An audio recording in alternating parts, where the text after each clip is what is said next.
ذرا سا کیسے کہ اس کو اگر غور کریں تو شروع میں اللہ کی تعریف ہے، پھر ایک دعا ہے. تو بنیادی طور پر یہ دعا ہے، اور دعا ہے ہدایت کی. قرآن چونکہ کتاب ہدایت ہے، لہٰذا وہ ہدایت جو قرآن کریم دیتا ہے اور جس مقصد کے لیے قرآن نازل ہوا ہے وہ حاصل ہوتی ہے سورہ فاتحہ کے ذریعے سے. لہٰذا یہ اللہ نے انسانوں کو سکھائی کہ ایسے کہا کرو. یعنی صرف دعا نہیں ہے یہ، بلکہ یہ طریقہ دعا بھی ہے کہ دعا کرنی ہے تو ہمیشہ اس طرح سے کرنی. کیسے کرنی ہے کہ سب سے پہلے دعا کا ادب سکھایا کہ جس سے دعا مانگنی ہے اس کے عظمت کا اظہار کرو. الحمدللہ رب العالمین الرحمن الرحیم مالک یوم الدین. اچھا، یہ خود سکھا رہا. اور پھر حدیث میں آتا ہے کہ اللہ فرماتا ہے اثنا علی عبدی، میرے بندے نے میری ثنا کی. مالک یوم الدین، بندے نے میری بزرگی بیان کی. مجدنی عبدی. اچھا، یہ اندازہ کیجئے سکھایا کس نے ہے یہ فقرہ؟ یہ صورت سکھائی کس نے ہے؟ اس نے خود سکھائی. توفیق کس نے دی ہے؟ اس نے خود دی ہے. زبان کے اندر بولنے کی اس نے رکھی ہے. ساری صلاحیتیں اس کی عطا کی ہوئی ہیں، اور جو جملہ عطا ہوا ہے، جو فقرہ عطا ہوا ہے، جو کہنے کے لیے گفتگو عطا ہوئی ہے، وہ بھی اس نے عطا کی. لیکن مہربان اتنا ہے کہ پھر بھی کہتا ہے میرے بندے نے میری تعریف کی. حالانکہ بندے نے تو کچھ بھی نہیں کیا، سارا کچھ تو اس نے خود کیا ہے، عطا تو اس نے خود کیا ہے. لیکن یہ اس کی مہربانی، اس کی رحمت ہے کہ وہ پھر بھی فعل کی نسبت بندے کی طرف کرتا ہے کہ بندے نے میری تعریف کی. حالانکہ الحمدللہ رب العالمین یہ کہنا اس نے خود سکھایا. لہٰذا یہ ادب ہے دعا کا کہ پہلے مالک کی تعریف کی جائے اور پھر استحقاق بیان کیا جائے کہ میں دعا کس بنیاد پر کر رہا ہوں. ایاک نعبد و ایاک نستعین، یہ جو آیت نمبر 5 ہے یہ استحقاق دعا ہے. دعا کا استحقاق ہے کہ اللہ یہ میرا استحقاق. اگر میں کسی اور سے مانگتا ہوں تو میرا کوئی اور بھی ہو تو پھر تو مجھے دھتکار بھی دے تو میں کہیں اور چلا جاؤں. میرا جب ہے ہی کوئی نہیں، ایاک نعبد، صرف تیری بندگی کرتے ہیں، و ایاک نستعین، اور صرف تجھ سے مانگتے ہیں، یہ میرا استحقاق. یہ بھی سکھایا ہے اس نے. اور پھر انسان دعا مانگتا ہے اہدنا الصراط المستقیم. یہ ہے اصل دعا، یعنی پوری تمہید باندھی ہے اس دعا کے لیے، اور وہ ہے اہدنا الصراط المستقیم کہ اللہ ہمیں سیدھے رستے کی ہدایت نصیب فرما. اور یہ راستہ دکھانا بھی ہدایت ہوتا ہے، لیکن منزل مقصود پر پہنچانا، لے چلنا، اہدنا الصراط المستقیم، ذہن میں یہ معنی ہونا چاہیے کہ اللہ ہمیں تو سیدھے رستے پر لے چل، منزل مقصود پر پہنچا دے. اور پھر آخری آیت جو ہے صراط الذین انعمت علیہم غیر المغضوب علیہم ولا الضالین آمین، یہ وضاحت دعا ہے کہ اللہ میں نے جو مانگا ہے وہ کیا ہے؟ انعام یافتہ لوگوں کا رستہ، انعام والے لوگوں کا رستہ، یہ ہے اس رستے پر لے چل. اور یہ انعام یافتہ لوگوں کا رستہ کون سا ہے؟ گمراہوں کے رستے پہ بھی نہ لے کے جا، اور ان لوگوں کے رستے پہ بھی نہ لے کے جا جو جن پر تیرا غصہ ہوا. اور یہ اللہ تعالیٰ نے قرآن میں خود اس بات کی وضاحت فرمائی کہ مغضوب علیہم جو ہیں، یہ سورہ بقرہ کی میں ہی اللہ تعالیٰ نے آیت نمبر 90 میں بتایا مغضوب علیہم سے مراد یہودی، اور ضالین جو گمراہ ہیں ان سے مراد عیسائی ہیں. گویا نہ گمراہوں کے رستے پر لے کے جا، نہ ان کے رستے پر لے کے جا جو ان پر تیرا غصہ ہوا. اور ویسے بھی عمومی طور پر اس سے مراد عیسائی اور یہودی نہ بھی ہوں تو اللہ اس رستے پر لے کے جا جو گمراہی سے بھی بچا ہوا ہو اور تیری ناراضگی سے بھی بچا ہوا ہو. یہ ہے وہ دعا جس کے نتیجے میں اور جس کے جواب میں پورا قرآن نازل ہوا ہے. اللہ اکبر. لہٰذا آپ یہ کہہ لیجئے یہ جو خلاصہ ہے پورے قرآن کا، تو پورے قرآن کا خلاصہ اصل میں ہدایت ہے.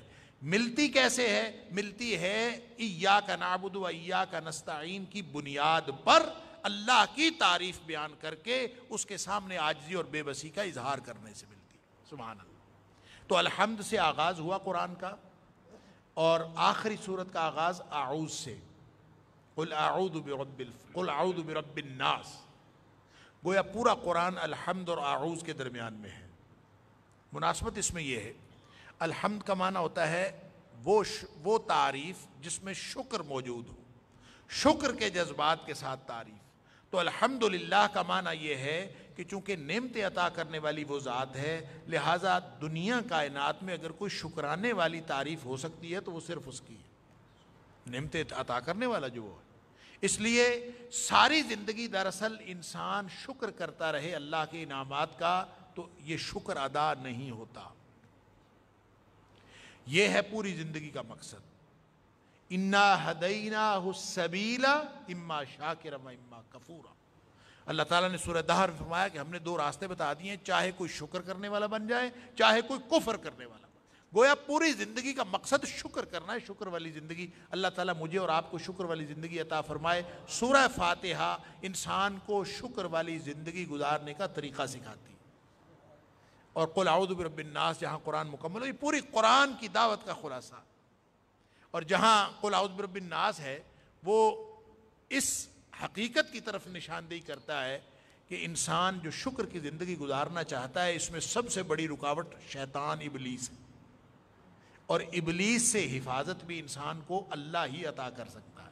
قل اعوذ برب الناس، اسی کی تعریف جیسے ایاک نعبد و ایاک نستعین، اللہ تیری بندگی کرتے ہیں اور تجھ سے مدد مانگتے ہیں، اور بعین ہی اللہ تعریف بھی تیری، اور اس رکاوٹ جو ابلیس اس میں ڈالتا ہے اس سے حفاظت بھی تیری حفاظت میں آئیں گے تو بچیں گے۔ یہ ہے پوری انسان کی زندگی کا خلاصہ۔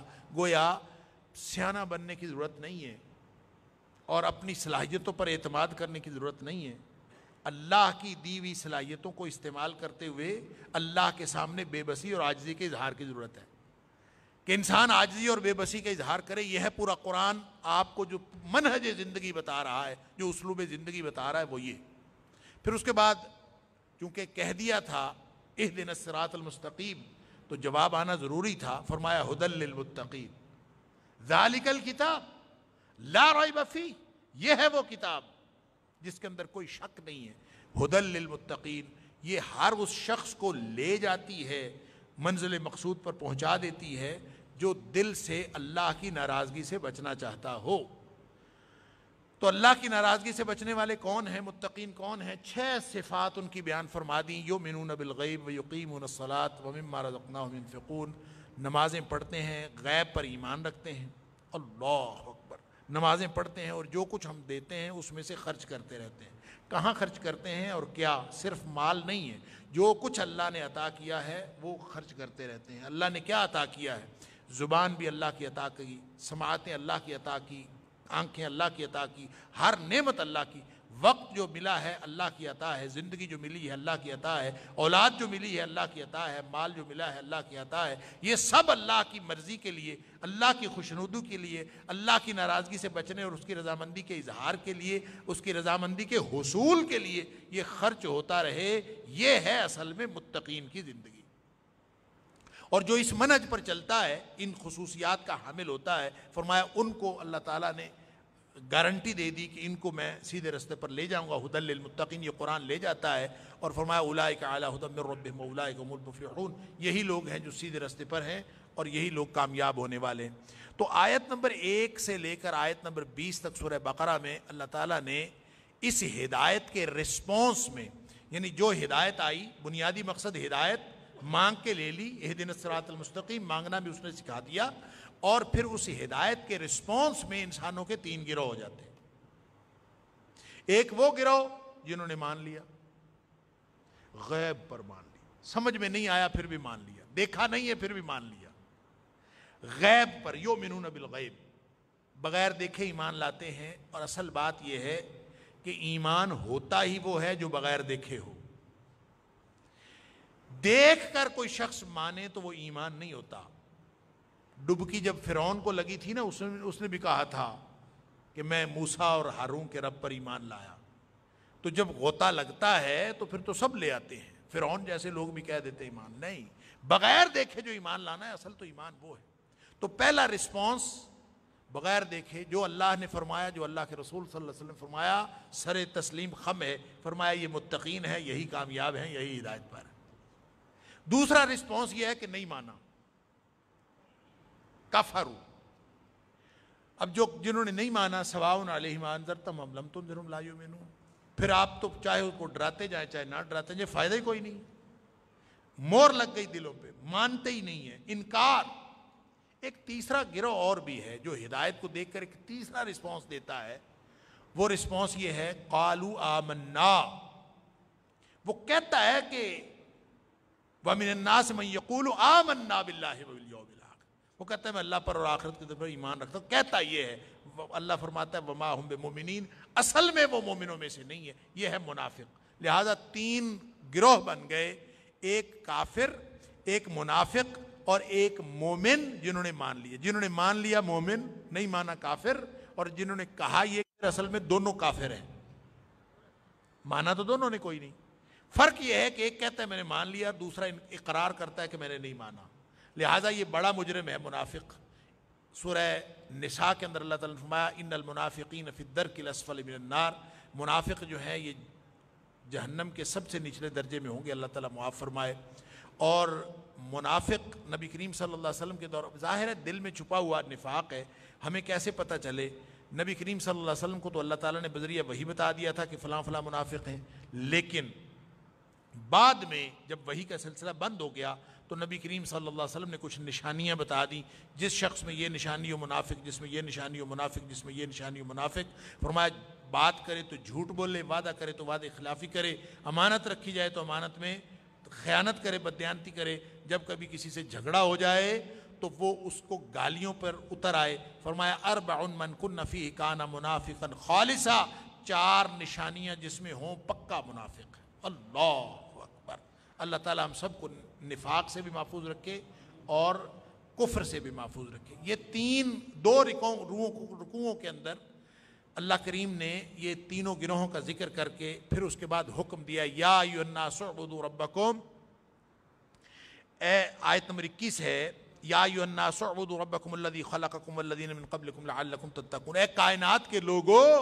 اب اگر تم نے پہلے گروہ میں شامل ہونا ہے تو تمہیں ایک نظام عبادات دیا ہے، ایک پورا سسٹم دیا ہے، اس نظام عبادت میں سے گزرتے رہو، اللہ کے غلام بن جاؤ، اللہ کی غلامی میں آ جاؤ۔ کون اللہ؟ الذی خلقکم، جس نے تمہیں پیدا کیا ہے، اور صرف تمہیں پیدا نہیں کیا، تم سے پہلے لوگوں کو بھی پیدا کیا ہے، اس کو مانو۔ اس کی آگے تفصیلات ہیں، رب کہا ہے، رب کو مانو، رب کی بندگی کرو۔ رب اس لیے کہا، رب کہتے ہیں مالک کو اور روزی رساں کو، دو چیزیں جس میں ہوں، تو رب اللہ ہمارا مالک بھی ہے، روزی رساں بھی ہے۔ انسان جس کو رب سمجھتا ہے، جس کو مالک سمجھتا ہے، جس کو روزی رساں سمجھتا ہے، اس کو سب سے زیادہ پہچانتا ہے دنیا۔ یہ صرف انسان کی خصوصیت نہیں، جانوروں کی خصوصیت بھی ہے۔ پرندے، چرند، حیوانات، حتیٰ کہ درندے بھی جہاں سے اس کو رزق ملتا ہو نا، اس کو ضرور پہچانتا ہے۔ لہٰذا خالق نے انسان کی فطرت کو ملحوظ رکھتے فرمایا یا ایھا الناس اعبدوا ربکم، اپنے رب کی بندگی کرو۔ اس لیے بھی اور اس لیے بھی کہ ابتدائی آفرینش جب ہم عالم ارواح میں تھے تو وعدہ کیا لیا تھا؟ الست بربکم، کیا میں تمہارا رب نہیں ہوں؟ قالوا بلا، ہم سب نے کہا تھا ہاں اللہ تو ہی ہمارا رب ہے۔ اب وہ کہتا ہے اپنے اس رب کی بندگی کرو۔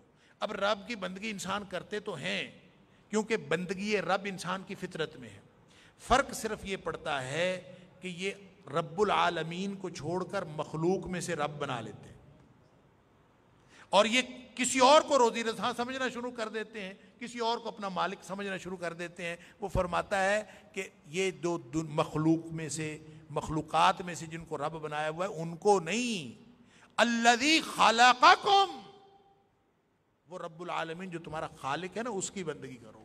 اس سے پہلے گروہ میں شریک ہوگے۔ پھر آگے دلائل دیے ہیں کہ جس نے تمہارے لیے زمین کو بچھونا بنایا، آسمان کو چھت بنایا اور بارش برسائی آسمان سے، ایسے یہ دلائل ہیں کہ اس کی تفصیل کا موقع نہیں ہے۔ یہ وہ دلائل وہ ہیں سارے کہ تاریخ میں کوئی ایسا دعوے دار نہیں گزرا، کفر کی تاریخ میں، دہریت کی تاریخ میں، شرک کی تاریخ میں کوئی ایسا دعوے دار نہیں گزرا جب کبھی کسی نے دعویٰ کیا ہو کہ آسمان میں نے بنایا ہے، زمین میں نے بنائی ہے، آسمان سے بارش میں برساتا ہوں، کبھی کسی نے دعویٰ نہیں کیا۔ اللہ، یہ مالک کی وہ نشانی ہے کہ تاریخ میں کسی کو دعویٰ کرنے کی جرت بھی نہیں ہوئی۔ انا ربکم الاعلی کہنے والے فرعون آئے لیکن ان کو بھی یہ دعویٰ کرنے کی جرت نہیں ہوئی کہ وہ کہے کہ زمین میں نے بنائی اور آسمان میں نے بنایا، سبحان اللہ۔ تو جب وہ خالق و مالک موجود ہے تو اس کا حق ہے نا مخلوق اس کی بندگی کرے۔ اس لیے فرمایا اعبدو، جب خالق کا حق مخلوق دے دے تو مخلوق کا ایک حق خالق کے اوپر اسٹیبلش ہو جاتا ہے۔ وہ جو نبی کریم صلی اللہ علیہ وسلم نے حضرت معاذ بن جبل رضی اللہ عنہ سے پوچھا تھا، بخاری شریف میں آتا ہے کہ آپ نے معاذ سے پوچھا، یا معاذ اتدری من، آپ تو جانتے ہو ما حق اللہ علی العباد وما حق العباد علی اللہ؟ معاذ تمہیں پتہ ہے بندوں کا حق، اللہ کا حق بندوں پر کیا ہے اور بندوں کا حق اللہ پر کیا؟ اللہ کے رسول صلی اللہ علیہ وسلم مجھے تو نہیں پتا، آپ جانے، اللہ و رسول عالم۔ فرمایا حق اللہ علی العباد ان یعبدوہ ولا یشرکوا بہ، اللہ کا حق ہے بندوں پر کہ صرف اس کی بندگی کریں اور کسی کو شریک نہ ٹھہرائیں۔ وحق العباد علی اللہ، اس کے جواب میں پھر بندوں کا حق اسٹیبلش ہوتا ہے اللہ پر، کیا؟ اللہ یعذب من لا یشرک بہ شیئا، جو شخص شرک نہیں کرتا اللہ کے ساتھ اس کو وہ عذاب نہ کرے، یہ پھر حق اسٹیبلش ہوتا ہے۔ اللہ اکبر۔ پھر اس کے بعد منصب خلافت کا ذکر ہے آیت نمبر 3 سے 39 تک، اور اس میں تخلیق آدم کا، جنت کا ذکر کہ آدم علیہ السلام کو اللہ تعالیٰ نے پیدا کیا، فرشتوں کو کہا کہ سجدہ کریں۔ اللہ اکبر، پہلا ہی سوال فرشتوں نے داغ دیا کہ یہ زمین میں تو خلیفہ پیدا کرنے والا ہے تو یہ زمین میں فساد کرے گا۔ اب یہ خلیفہ سے بھی ایک بحث اٹھ کھڑی ہوئی کہ کیا یہ اللہ کا نائب ہے؟ خلیفہ کا معنی لوگوں نے نائب کیا، اور نائب تو وہ ہوتا ہے جو اصل کی غیر موجودگی میں اس کے اختیارات استعمال کرے۔ کبھی کوئی موقع ایسا ہوتا ہے جب اللہ موجود نہ ہو؟ اللہ تو ازلی و ابدی ہے، اللہ تو ہر وقت موجود ہے، لہٰذا اس کا نائب وائس جرنٹ نہیں ہو سکتا، اس کا نائب خلیفہ اس طرح نہیں ہو سکتا۔ تو خلیفہ کا معنی ہوتا ہے خالف یخلف، سے پیچھے چلنے والا۔ لہٰذا خلیفہ دو معنوں میں ہے، ایک خلیفہ ہے اللہ کے حکموں کو نافذ کرنے والا، خلیفۃ اللہ فی الارض، اور دوسرا یہ خلیفہ کا معنی یہ ہے کہ بعد میں آنے والی مخلوق، اس سے پہلے جنوں کی مخلوق زمین میں تھی اور اس کے بعد یہ آیا۔ اسی لیے تو فرشتوں نے سوال کیا تھا کہ جیسے پہلے جن جو ہے زمین میں فساد کرتے تھے، اب اس کے بعد ایک مخلوق اور تو نے پیدا کر دی، یہ پھر یہ بھی فساد کرے گی؟ وگرنہ ان کو کیا پتا تھا، انہوں نے تو جنوں کا فساد دیکھا تھا، لہٰذا انہوں نے کہا کہ جناب یہ فساد کرے گا۔ فرمایا انی اعلم ما لا تعلمون، میں جو جانتا ہوں تو وہ تم نہیں جانتے۔ اور اس کے بعد اللہ تعالیٰ نے فرشتوں کے اوپر انسان کی عظمت ظاہر کی، اور عظمت کیسے ظاہر کی؟ علم کے ذریعے، علم سکھا دیا۔ سبحان اللہ۔ اس کا مطلب ہے جس کو اللہ تعالیٰ علم عطا کرتا ہے اس کو اللہ تعالیٰ عظمت عطا کرتا ہے۔ پھر اس کے بعد پوری قانون ہدایت کا خلاصہ بتایا ہے کہ فَإِمَّا يَأْتِيَنَّكُم مِّنِّي هُدًى، اتر جاؤ زمین پر۔ وہ جو آدم علیہ السلام کو جنت میں رکھا اور کہا کہ شجر ممنوع نہیں کھانا، لیکن ابلیس تو ساتھ تھا نا، ابلیس نے بہکا دیا۔ شجر ممنوع جو بھی تھا اس نے بہکا کے اماں حوا اور بابا آدم دونوں کو پھسلا کے شجر ممنوع کھانے پر تیار کر لیا، اور جو ہی انہوں نے کھایا، اللہ اکبر، تو ان کے فَأَزَلَّهُمُ الشَّيْطَانُ عَنْهَا فَأَخْرَجَهُمَا مِمَّا كَانَ فِيهِ، اس سے نکلوا دیا جنت سے۔ اب جب جنت سے نکلے، قُلْ نَحْبِطُوا بَعْضُكُمْ لِبَعْضٍ عَدُوٌّ، اتر جاؤ زمین پر۔ اب یہ پوری ابتدائے آفرینش سٹیج تیار ہو رہا ہے۔ وہ جو ہدایت تھی جو مانگی تھی، اس ہدایت کی ضرورت کیا پڑے گی؟ فرمایا کہ زمین پہ چلے جاؤ، وَلَكُمْ فِي الْأَرْضِ مُسْتَقَرٌّ مَتَاعٌ إِلَىٰ حِينٍ، زمین میں اب ایک مدت تک تمہارا ٹھکانہ ہے، وہاں پہ امتحان ہوگا۔ پہلے جنت ملی تھی بغیر امتحان کے، اب امتحان کے ذریعے ملے گی۔ اب امتحان ہوگا۔ امتحان کیا ہے؟ اللہ اکبر، قُلْ نَحْبِطُوا مِنْهَا جَمِيعًا، سارے اتر جاؤ، فَإِمَّا يَأْتِيَنَّكُم مِّنِّي هُدًى، میری طرف سے ہدایت آئے گی۔ اور سادہ سا یہی امتحان ہے، فَمَن تَابِعَ هُدَايَ فَلَا خَوْفٌ عَلَيْهِمْ وَلَا هُمْ يَحْزَنُونَ، جو میری بھیجی ہوئی ہدایت کے پیچھے چل پڑے ان کو نہ کوئی خوف ہے نہ کوئی غم ہے، وہ کامیاب۔ اور جو ہدایت کے پیچھے نہیں چلے ان کو پھر فرمایا کہ اولئک اصحاب النار هم فیہا خالدون، جنہوں نے اس کو جھٹلایا وہ پھر جہنمی ہوں گے۔ آگے آیت نمبر 40 سے لے کر آیت نمبر 141 تک بنی اسرائیل کا ذکر ہے۔ بنی اسرائیل اس قوم کو کہتے ہیں جو دراصل یہ حضرت ابراہیم علیہ السلام کی اولاد میں سے تھے۔ ابراہیم کی اولاد کے 3 نسلیں، یوں کہہ لیں کہ 3 حصے۔ ابراہیم علیہ السلام کے بیٹے حضرت اسحاق علیہ السلام اور حضرت اسماعیل علیہ السلام، اور اسحاق علیہ السلام کے بیٹے یعقوب علیہ السلام۔ یعقوب علیہ السلام کا لقب تھا اسرائیل، اور ان سے جو اولاد چلی اس کو بنی اسرائیل کہتے ہیں، اور سینکڑوں نہیں ہزاروں انبیاء آئے ہیں اس لڑی میں۔ لیکن حضرت ابراہیم علیہ السلام سے جو اسماعیل علیہ السلام تھے وہ بھی نبی تھے، لیکن ان کی لڑی میں سے کوئی نبی نہیں آیا سوائے محمد کریم صلی اللہ علیہ وسلم، پیغمبر آخر الزمان صلی اللہ علیہ وسلم۔ اب ایک تیسری لڑی تھی جو کہتے ہیں کہ ایک بیوی تھی سارہ جن سے حضرت اسحاق ہوئے، ایک حاجرہ جس سے حضرت اسماعیل علیہ السلام ہوئے، اور ایک تیسری بیوی تھی قطورہ جس سے بنو قطورہ ہوئے، اور اس میں بھی اللہ تعالیٰ نے تیسری نسل میں بھی نبی پیدا کیے، اور کہتے ہیں کہ مدین کے نبی حضرت شعیب علیہ السلام، اور یہ جو نبی تھے یہ اس تیسری لڑی میں سے تھے۔ بہرحال نبوت اللہ تعالیٰ نے حضرت ابراہیم علیہ السلام کی ساری نسلوں میں سے چلائی ہے، لیکن سب سے زیادہ جو نبی آئے ہیں وہ بنی اسرائیل میں آئے۔ تو بنی اسرائیل میں چونکہ سینکڑوں نہیں ہزاروں سال، یعنی کہا جا سکتا ہے کہ ابراہیم علیہ السلام کا جو زمانہ تھا وہ کم و بیش 2500 سال قبل مسیح کا، یعنی 2500 قبل مسیح تقریباً، ایگزیکٹ تو نہیں کہا جا سکتا۔ اب وہاں سے لے کر حضرت عیسیٰ علیہ السلام کا جو زمانہ ہے اس کو آپ پہلی صدی قبل مسیح کہہ لیں، یا آپ اس کو پہلی صدی عیسوی کہہ لیں۔ تو 2500 سال بعد حضرت عیسیٰ علیہ السلام آئے، تو 2500 سال جو نبوت رہی ہے وہ بنی اسرائیل میں رہی، اور بنی اسرائیل کے نبی رہے۔ لہٰذا ایک ان کے اندر تکبر بھی آ گیا، ان کو انعامات بھی اللہ نے بے شمار دیے، ان کو ایسے ایسے انعامات دیے، بادشاہت بھی اس میں رہی، بادشاہت بھی ایسی ایسی، سلیمان علیہ السلام نبی بھی اور بادشاہ بھی، اور بادشاہت بھی ایسی جو صرف انسانوں پر نہیں بلکہ جنوں پر بھی بادشاہت، جانوروں پر بھی بادشاہت، ہواؤں پر بھی بادشاہت، ایسی ایسی بادشاہت۔ داؤد علیہ السلام کو بادشاہت ملی، پھر ان کے بیٹے سلیمان علیہ السلام۔ تو یعنی اتنی نعمتیں دیں، لیکن بنی اسرائیل نے کام کیا کیا؟ انہوں نے اللہ کے وعدوں کو پورا نہیں کیا، بار بار نبی آتے رہے، وعدے نہیں پورے کیے۔ اللہ تعالیٰ یہاں سے آیت نمبر 40 سے چارج شیٹ پیش کرتا ہے، فرد جرم عائد کی ہے کہ بنی اسرائیل سے اب اقتدار چھن کے اب بنی اسماعیل میں جا رہا۔ حضرت محمد کریم صلی اللہ علیہ وسلم بنی اسماعیل میں سے ہیں، تو بنی اسرائیل سے اقتدار چھنا اور بنی اسماعیل میں آیا، اور اس میں اس کی وجوہات کیا ہیں، اس کے اسباب کیا ہیں، وہ ساری تفصیلات لکھی ہوئی ہیں۔ اور مفسرین کا خیال یہ ہے کہ اس میں 10 فضیلتیں بیان ہوئی ہیں جو ان کو اللہ تعالیٰ نے عطا کی تھیں، اسی طرح 10 نافرمانیوں کا ذکر ہے جو بڑی بڑی نافرمانیاں انہوں نے کی، اسی طرح 10 سزاؤں کا ذکر ہے، اور 10 احکام بھی جن کو احکام عشرہ کہا ہے وہ بھی اس کے اندر ذکر ہے۔ بہرحال یہ اس چارج شیٹ کے اندر چونکہ ایک اور وضاحت بہت ضروری تھی کہ ابراہیم علیہ السلام چونکہ جد امجد تھے، عیسائی بھی ان کو اپنا بڑا مانتے تھے، یہودی بھی اپنا بڑا مانتے تھے، اور مشرکین مکہ بھی ان کو اپنا بڑا مانتے تھے۔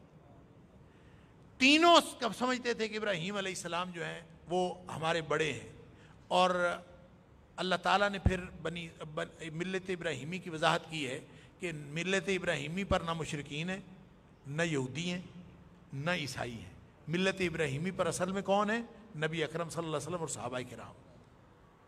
لہٰذا آیت نمبر 40 سے لے کر 141 تک، یعنی پارے کے اینڈ تک، بنیادی طور پر تو بیان سارا کا سارا بنی اسرائیل کا ہے، ان کے جرائم کی فہرست بیان کی ہوئی ہے، ان کی فضیلتیں بھی بیان ہوئی ہیں، اس کی ساری تفصیلات ہیں، لیکن اس میں خاص طور پر آیت نمبر 124 سے آیت نمبر 141 تک جو آخری حصہ ہے، اس میں اللہ کریم نے ملت ابراہیمی کی وضاحت فرمائی ہے کہ ابراہیم کی اولاد، ابراہیم علیہ السلام کی نے جو اللہ تعالیٰ نے کی طرف سے جو عطا ہوئی تھی، انی جعائلک للناس اماما، کہ جا میں تجھے امامت انسانیت عطا کرتا ہوں، تو انہوں نے مانگی تھی ومن ذریتی، میری اولاد میں سے بھی، تو اللہ تعالیٰ نے فرمایا تھا لا ینال عہد الظالمین، میری ظالم اولاد میں سے نہیں جائے گا۔ اب ظاہر ہے جو بنی اسرائیل ظالم ہو گئے ہیں تو پھر ان میں فضیلت ختم ہو گئی، اور اگر مشرکین مکہ ظالم ہو گئے ہیں تو ان سے بھی فضیلت ختم ہو گئی، اور وہ رہے گا جو اس ملت ابراہیمی کی پیروی کرے گا تو پھر وہ اس فضیلت کا حامل رہے گا۔ یہ وضاحت بھی اللہ تعالیٰ نے وہاں فرما دی۔ یہ گویا خلاصہ ہے اس پوری یعنی آیات کا جو آیت میں 141 تک ہے۔ اس کی تفصیلات میں من و سلوہ کا ذکر ہے، پانی مانگا تو اللہ تعالیٰ نے 12 چشمے ذکر کر دیے، وہ سارے انعامات ہیں۔ پھر ذبح بقر کا واقعہ ہے، اور ذبح بقر کا واقعہ اس لیے بیان کیا ہے کہ اللہ تعالیٰ نے ایک بات کہی کہ حکم، دیکھیں اللہ کی طرف سے جب حکم آتا ہے نا تو اس وقت سوالات نہیں کرتے، بنی اسرائیل کی کو چارج شیٹ کیا جا رہا ہے تو واقعہ ذبح بقر کی گائے کو ذبح کرو. ایک شخص قتل ہو گیا تھا تو اس کے قاتل کا پتہ نہیں چل رہا تھا, تو حضرت موسیٰ علیہ السلام کو اللہ تعالیٰ نے حکم دیا کہ ان کو کہو کہ گائے ذبح کریں. انہوں نے آگے سے سوال الٹے سیدھے شروع کر دی کہ بندہ مرا پڑا ہے, گائے کیوں ذبح کریں؟ یہ عجیب سوال ہے. تو مذاق کر رہے ہو؟ یعنی آپ اندازہ کریں کہ قاتل کی تلاش ہے اور حکم ہو گیا نبی کے ذریعے سے کہ گائے ذبح کرو, تو بات تو مضحکہ خیز لگتی ہے.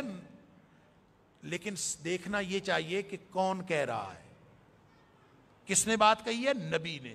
جب اللہ کا نبی بات کرتا ہے تو وہ مذاق نہیں کر رہا ہوتا. لہذا فرمایا اعوذ باللہ ان اکون من الجاہلین, میں اللہ کی پناہ میں آتا ہوں کہ میں جاہلوں میں سے ہو جاؤں. جب انہوں نے کہا کہ تو ہم مذاق کر رہا ہے, تو فرمایا اس سے دو باتیں پتہ چلی, ایک تو نبی مذاق نہیں کرتے, اور دوسرا مذاق کرنا جاہلوں کا کام ہے. اور اتنی سنجیدہ بات, اور ہمارے لیے اس میں جو قابل عمل بات یہ ہے کہ اللہ اور اس کے رسول صلی اللہ علیہ وسلم کی طرف سے کوئی حکم مل جائے تو اس کے اندر نکتہ آفرینیاں نہیں کرتے. اور جو نکتہ آفرینیاں کرتی ہے نا قوم, وہ ہمیشہ گمراہ ہو جاتی ہے. گائے کیسی ہو, رنگ کیسا ہو, عمر کتنی ہو, بھٹکتے رہے. اور مفسرین نے لکھا ہے کر کر کے سوال, حالانکہ جب شروع میں کہا تھا کہ گائے ذبح کرو, کوئی گائے پکڑتے ذبح کر دیتے تو ہو جاتی. کر کر کے سوال, پھر وہ گائے ایک ہی رہ گئی تھی. وہ اس طرح کی گائے ایک تھی, اور پھر وہ جو اس کا مالک تھا اس نے منہ مانگی قیمت اس کی لی. اور بعض نے لکھا ہے کہ اس نے کہا تھا کہ اس کے وزن کے مطابق برابر سونا دو پھر دیں گے, تو پھر جا کے کی. اور وہ بھی آخری سوال پر انہوں نے کہا انا انشاءاللہ لمہتدون, اگر اللہ نے چاہا تو ہمیں ہدایت پا جائیں گے, اگر یہ انشاءاللہ نہ کہتے تو بھٹکتے ہی پھرتے گمراہیوں میں, پھر بھی ان کو کبھی منزل نہ ملتی. لہٰذا منزل ملتی ہے اللہ کے دامن میں پناہ لینے سے, اور اللہ تعالیٰ کے اپنی بے بسی کے اظہار سے, جو میں نے پہلے بات عرض کی. لہٰذا پوری کہانی بنی اسرائیل کی دیکھیں گے تو آپ کو یہی بات نظر آئے گی کہ ان کی ہٹ دھرمی, اپنے آپ کو سیانہ سمجھنا, اپنے تکبر کی بات کرنی, اپنی فضیلت کی بات کرنی. ہم اللہ کے پیارے ہیں, ہم اللہ کے چہیتے ہیں. اللہ تعالیٰ نے ان کے چہیتے ہونے کا تو بالکل مقرب ہونے کا دعوے کا پول کھول دیا. آیت نمبر 94 سے 96 تک, پھر آگے جا کے آیت نمبر 111 میں ان کا پول یوں کھولا کہ اچھا تم اللہ کے پیارے ہو, تو اللہ کا جو پیارا ہے تو پھر اللہ کے پاس جانے کو اس کا دل کرنا چاہیے نا. تو ایسے کرو فتمنوا الموت, موت مانگو ذرا, کہو نا کہ ہم نے اللہ کے پاس جانا. اللہ اکبر, ان کنتم صادقین, سچے ہو تو موت مانگو. تو دنیا کائنات میں موت سے جتنا یہودی ڈرتا ہے اتنا کوئی نہیں ڈرتا. اللہ تعالیٰ نے فرمایا وَلَتَجِدَنَّهُمْ أَحْرَصَ النَّاسِ عَلَىٰ حَيَاتٍ وَمِنَ الَّذِينَ أَشْرَكُوا, اتنا تو مشرک نہیں ڈرتا موت سے جتنا یہودی ڈرتا ہے. اللہ اکبر. تو یہ پول کھل گیا ان کا نا مقرب ہونے کا. جس کا مقرب ہے اس کے پاس جانے کو تو دل کرتا ہے. مسلمان کہتے ہیں نا اللہ کے مقرب ہے. آپ تاریخ پڑھ کے دیکھیں, صحابہ شہادت کے لیے رویا کرتے تھے, زندگی کے لیے نہیں. شہادت ہے مطلوب و مقصود مومن, نہ مال غنیمت نہ کشور کشائی. اللہ اکبر. پھر بہانہ بناتے تھے جبریل ہمارا دشمن ہے, اس نے اس لیے جو ہے نا وہ بنی اسرائیل سے نکال کے بنی اسماعیل میں ڈال دی. وہی ادھر ہی آ رہی تھی, آخر زمان پیغمبر آخر زمان بنی اسرائیل میں ہی آنا تھا. اصل میں جبریل نے دشمنی کی ہے کہ وہ ادھر لے گیا, نعوذ باللہ من ذالک. فرمایا جبریل اپنی مرضی سے نہیں کرتا, فَإِنَّهُ نَزَّلَهُ عَلَىٰ قَلْبِكَ بِإِذْنِ اللَّهِ, اللہ کی اجازت کے بغیر جبریل کی کیا مجال ہے کہ کہیں چلا جائے. تو اس نے آپ کے قلب اطہر پر جو نازل کیا ہے تو وہ اللہ کی مرضی سے نازل کیا ہے. سبحان اللہ.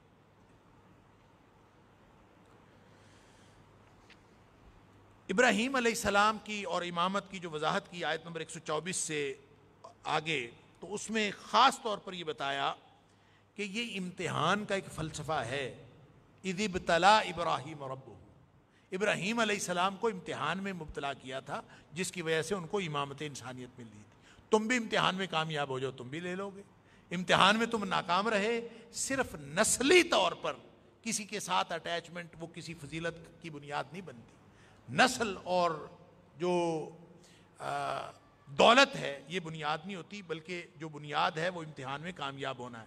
اور جس شخص کو اس کا عمل پیچھے کر دے, نبی اکرم صلی اللہ علیہ وسلم کا فرمان ہے من بطأ بہ عملہ لم یسرع بہ نسب ہو، جس کا عمل اس کو پیچھے کر دے اس کا نسب اس کو آگے نہیں کر سکتا، وہ چاہے نبیوں کی اولاد ہو آگے نہیں ہو سکتا۔ اللہ تعالیٰ معاف فرما۔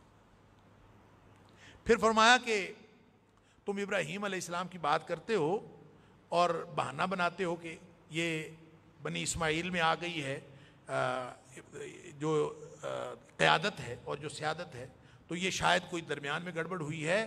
اس کی تو خود دعا کی تھی ابراہیم علیہ السلام نے نبی اکرم صلی اللہ علیہ وسلم کے لیے، اور دعائے ابراہیم کا ذکر ہے کہ دونوں نے یرفع ابراہیم القواعد من البیت و اسماعیل، ابراہیم اور اسماعیل نے دعائیں کی تھیں، اور ربنا وابعث فیہم رسولا منہم یتلو علیہم، اور یہ دونوں نے مل کے دعا کی تھی۔ اگر دعا اکیلے ابراہیم علیہ السلام نے کی ہوتی تو پھر بنی اسرائیل کا کوئی بھی نبی اس سے مراد ہو سکتا تھا، کیونکہ دعا دونوں باپ بیٹے نے کی تھی، ابراہیم علیہ السلام نے اور اسماعیل علیہ السلام نے۔ تو مطلب یہ کہ اس دعا کا جو نتیجہ ہے وہ صرف نبی اکرم صلی اللہ علیہ وسلم کی ذات اقدس ہے۔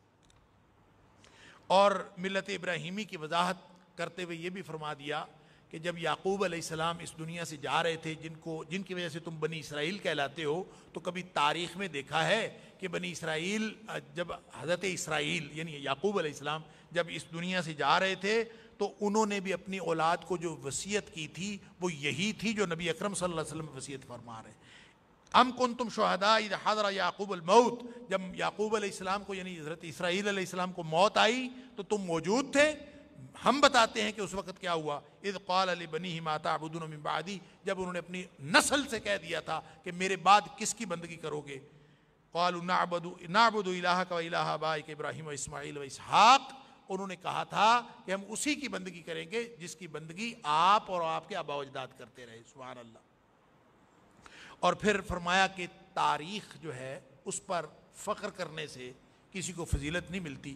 تلک امۃ قد خلت لہا ما کسبت ولکم ما کسبتم، تمہارا نسب اگرچہ بہت عالی ہے اور تم بنی اسرائیل ہو، تم حضرت ابراہیم علیہ السلام کی اولاد ہو، اور جو قریش تھے قریش مکہ وہ بھی ابراہیم علیہ السلام کی نسل میں سے تھے، تو نسب ہونے کے باوجود تاریخ پر ناز کرنے سے فضیلتیں نہیں ملتی۔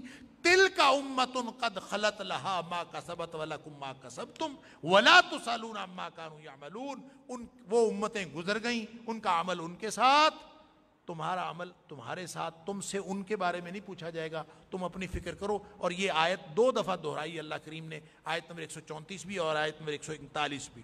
اور پھر فرمایا قولوا آمنا باللہ وما انزل، اچھا یہ کہتے ہیں قالوا کونوا ھودا او نصارا تہتدوا، یہودی بن جاؤ یا عیسائی بن جاؤ تو ہدایت بن جائے گی۔